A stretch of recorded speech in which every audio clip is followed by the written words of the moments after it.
প্রিয় দর্শক, আজ আমরা যাচ্ছি বাংলাদেশের সবচেয়ে বিখ্যাত পৌরাণিক প্রেম কাহিনী বেহুলা লক্ষিন্দরের বাসরঘর দেখতে। এই বেহুলা লক্ষিন্দরের বাসরঘরটি বগুড়ার গোকুল নামক জায়গায় অবস্থিত। আমরা এসেছি বগুড়া শহর থেকে 13 কিলোমিটার উত্তরে। আমার এইদিকে বগুড়া শহর আর এইদিকে রংপুর। তো চলুন যাওয়া যাক, লেটস গো। বন্ধুরা, দুপুর 1টার দিকে আমরা বগুড়া শহরের সাতমাথা থেকে রওনা দিয়েছি বেহুলা লক্ষিন্দরের বাসরঘরের উদ্দেশ্যে। সাতমাথা থেকে বাইক যোগে এই গোকুল বাজার পর্যন্ত আসতে আমার সময় লাগলো 13 মিনিট। স্থানীয় এক লোকের কাছে জিজ্ঞেস করে জানতে পারলাম এই গোকুল বাজার থেকে হাতের বামে অর্থাৎ পশ্চিম দিকে 2 কিলোমিটার পরই বেহুলা লক্ষিন্দরের বাসরঘর। এই ভাইয়া, বেহুলা লক্ষিন্দরের বাসরঘর কোন দিকে? চলতে চলতে আমরা এসেই গেলাম আমাদের সেই কাঙ্ক্ষিত গন্তব্য বেহুলা লক্ষিন্দরের বাসরঘরের সামনে। গেট দিয়ে প্রবেশ করতেই দায়িত্বরত এক নিরাপত্তা কর্মী আমাকে বললেন পার্কিং এরিয়াতে বাইক রেখে পিছনের টিকিট কাউন্টার থেকে টিকিট কাটতে। তারপর আমি গেলাম টিকিট কাউন্টারে টিকিট কাটতে। টিকিটের মূল্য আমার কাছ থেকে নিয়েছে জনপ্রতি 30 টাকা করে। এছাড়াও স্কুল শিক্ষার্থী পর্যটকদের জন্য টিকিটের মূল্য 10 টাকা, সার্কভুক্ত দেশের পর্যটকদের জন্য টিকিটের মূল্য 100 টাকা এবং অন্যান্য বিদেশি পর্যটকদের জন্য টিকিটের মূল্য 200 টাকা। বেহুলা লক্ষিন্দরের বাসরঘরে কিভাবে যাবেন তা এখন জানিয়ে দিচ্ছি। বগুড়া শহর থেকে সিএনজি অথবা অটো রিকশায় গোকুল বাজার পর্যন্ত ভাড়া পড়বে 100 থেকে 150 টাকা। গোকুল বাজার থেকে বেহুলার বাসরঘর পর্যন্ত ভ্যান অথবা রিকশায় ভাড়া পড়বে 15 থেকে 20 টাকা। বন্ধুরা, আমার পিছনে যে স্থাপনাটি দেখতে পাচ্ছেন এটি বেহুলা লক্ষিন্দরের বাসর। এখন আমরা এই স্থাপনাটি ঘুরে ঘুরে দেখব এবং এখানকার তথ্যগুলো আপনাদের সাথে শেয়ার করব। বগুড়া শহর থেকে প্রায় 12 কিলোমিটার দূরে খননের মাধ্যমে আবিষ্কৃত হয় এই প্রত্নতাত্ত্বিক নিদর্শন।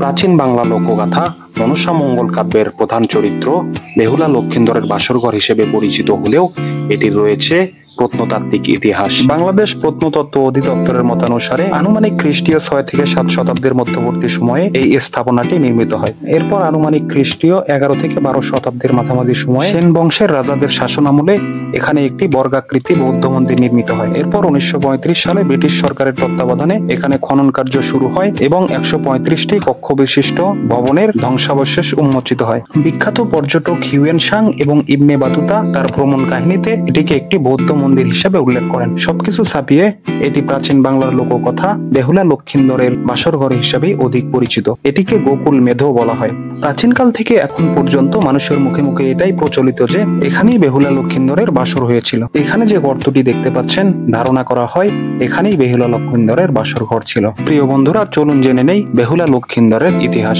মনসা মঙ্গল কাব্যের প্রধান চরিত্র বেহুলা হলেন চাঁদ সওদাগরের সর্বকনিষ্ঠ পুত্র লক্ষিন্দরের স্ত্রী। চাঁদ সওদাগর ছিলেন হিন্দুদের দেবতা শিবের একনিষ্ঠ পূজক। তিনি শিব ব্যতীত অন্য কোনো দেবতার পূজা করতেন না। অপরদিকে শিবের কন্যা মনসা ছিলেন সর্পদেবী। তখনও পৃথিবীতে মনসা দেবীর পূজার প্রচলন শুরু হয়নি। এ নিয়ে সর্পদেবী মনসার আক্ষেপ ছিল যে অন্যান্য দেবতা দেবীদের মতো কেন তিনি পূজিত হন না।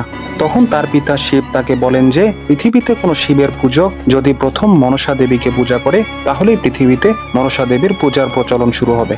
তখন মনসা দেবী চাঁদ সওদাগরকে তাকে পূজা করার জন্য অনুরোধ করেন, কিন্তু চাঁদ সওদাগর তাকে পূজা করতে অস্বীকৃতি জানান। তারপর সর্পদেবী মনসা তাকে ক্ষুব্ধ হয়ে বলেন যে তার সবগুলো পুত্র একে একে হত্যা করবে। এরপর একে একে চাঁদ সওদাগরের 6টি পুত্রকে সর্পদংশনে হত্যা করা হয়। বেঁচে থাকে একমাত্র কনিষ্ঠ পুত্র লক্ষিন্দর। জীবিত একমাত্র পুত্র লক্ষিন্দরের বিয়েতে দেবতা বিশ্বকর্মার সাহায্যে এমন একটি ঘর নির্মাণ করেন যেটি সাপের পক্ষে ছিদ্র করা সম্ভব নয়। কিন্তু দেবতা বিশ্বকর্মা মনসা দেবীর হুমকিতে বাসর ঘরে ছোট্ট একটি ছিদ্র রেখেছিলেন। ওই ছিদ্র দিয়ে সাপ প্রবেশ করিয়ে লক্ষিন্দরকে হত্যা করেছিল মনসা। এরপর বেহুলা মৃত স্বামীকে নিয়ে 6 মাস ভেলায় ভাসে। তারপর নানা ঘটনার মধ্য দিয়ে সর্বদেবী মনসা বেহুলার প্রতি সন্তুষ্ট হন।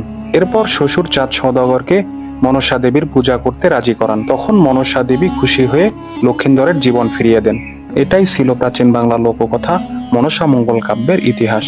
প্রাচীন বাংলার এই লোককথা সবসময় মানুষকে আকৃষ্ট করে। তাই তো দূর দূরান্ত থেকেই মানুষ আসে এই বেহুলা লক্ষিন্দরের বাসরঘরের ধ্বংসাবশেষ দেখতে।